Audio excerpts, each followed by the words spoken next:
The hacks that made us hundreds of thousands extra in revenue. The first was analysing our marketing funnel and looking at where were the leaks, thinking of it as a leaky pipe, where were people falling out of our market funnel. The second thing was tracking everything. So how many people were we connecting with each month, how many were we getting calls with, how many we were converting into clients, how many were we delighting, what referrals were we getting from those. That was the second thing.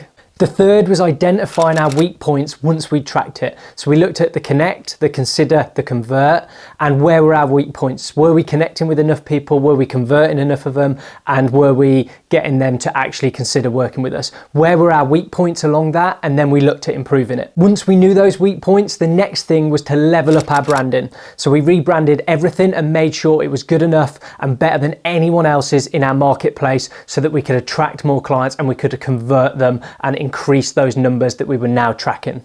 The final thing was we then increased the input. So we knew the funnel was working well. We then looked at how can we increase the input? How can we get more people? How can we connect with them? Because we knew once we connected with them, then we had a shot at converting them and getting them to consider us. So that was the final thing, is we increased our input, and that allowed us to then get thousands and hundreds of thousands in revenue.